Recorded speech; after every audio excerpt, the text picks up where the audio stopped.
I've been using this lens for almost 2 years now, and as you'll find out, it's far from perfect in terms of image quality. But despite being one of the cheaper ones I own, with some obvious flaws, which we'll get to later on, it's still one of my go-to lenses, one I take with me almost everywhere. But why? Let's jump in and find out.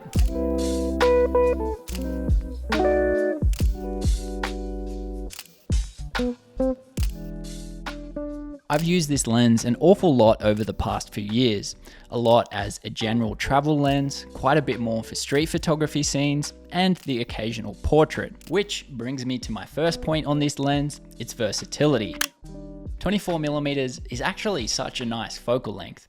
Naturally, this will depend a bit on what you shoot, but I really enjoy it for a variety of things and find it super versatile. I think it's worth comparing this to the RF 35 1.8, as not many people will go for both.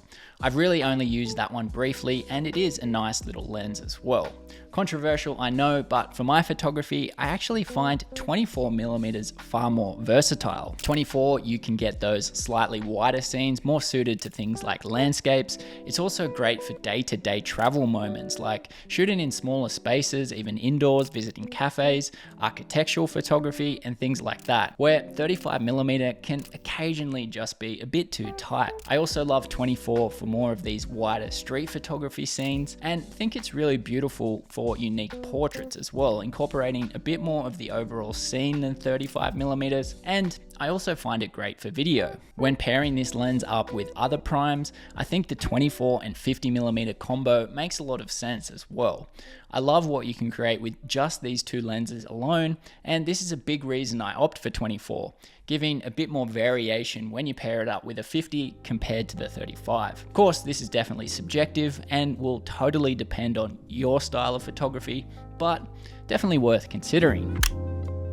I think this lens comes in at about $900 here in Australia or $550 in the US, so I'd say it's still on the cheaper side overall, especially for RF lenses, but still not the cheapest out there. With that in mind, it does have quite a plastic feeling in terms of quality and doesn't have any dust or weather sealing. Unfortunately, I actually dropped this lens from quite high up, which you can see the damage here. Lucky it is only cosmetic damage, so I guess as a plastic feeling lens, it passed my drop test, but don't try this at home. On the plus side of this, of course, is it's actually super lightweight and really compact on a full frame camera. And this is definitely part of the reason why I get so much use out of it. Another big plus of this lens is how it performs for video. For such a small and lightweight lens, having that wide aperture of f1.8 also makes it really useful for low light video. This is one big reason I opt for this over a standard wide angle zoom lens. It also focuses really well, and most importantly for video, really smoothly. Another bonus is its macro ability, really adding to its versatility. Not something I take full advantage of that often, but always nice to have when you need it. And I'm sure a lot of people will make better use out of this. Looking at the overall image quality, it's an easy mistake to make with this lens only looking at it clinically. And sometimes pixel peeping will tell you part of the story, but rarely the full story. Most reviews here on YouTube rely heavily on this, and I get it, I've done it. But honestly, sometimes you need to actually go out and use a lens properly, not just take a few samples and zoom right into 100% to look for flaws.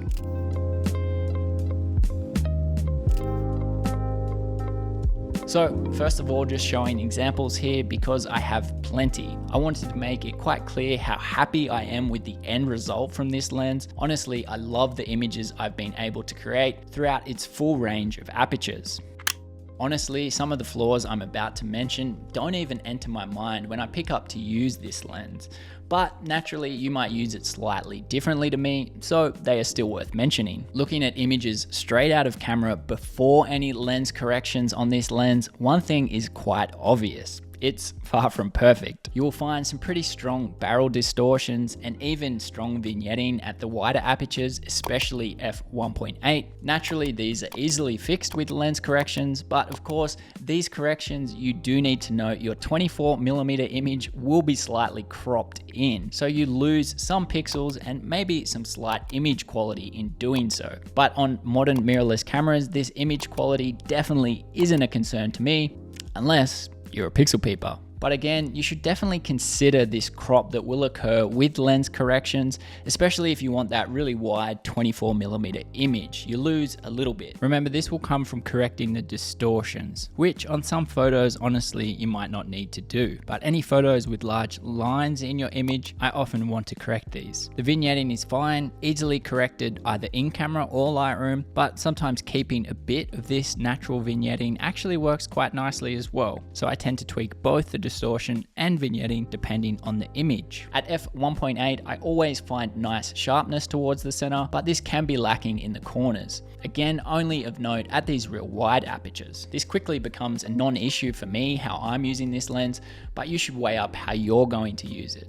The main scenario I can think this being an issue is something like astrophotography, when naturally you want to make use out of those wider apertures like f1.8, but also want that nice detail throughout the entire image all the way to the corners. I personally only tend to use this lens wide open at 1.8 when shooting things like people or objects, where my focus is obviously never right in the corners anyway. This can be distracting when you're focusing right around the corners. So for things like shooting people at these wider apertures in the real world, you're really not going to notice this softness around the corners, but yes, worth considering for things like shooting night skies. Possibly more of an annoyance how I use this lens is the fact that the lens barrel actually extends during focusing, especially as I like to pop on a mist filter or ND from time to time. This does become a bit annoying with it jumping back and forth. But as this can partially be a trade-off for its lightweight and its design, I can look past it. But should you buy this lens? I think the sheer fact that I tend to take this lens away with me almost everywhere and get a lot of use out of it shows that it is a really great little lens. Sure, it has flaws, but most of these are pretty easy to look past in a lot of real world situations, depending maybe on the type of photography you do. At its price point, I think it could be an even better lens if it was slightly cheaper, but overall, I think it's still pretty underrated, all things considered, and one I'll continue to pack and take away and get a lot of use out of. Thanks for watching, consider subscribing, keep on creating, and keep on growing, my friends. I'll catch you in the next one. Bye for now.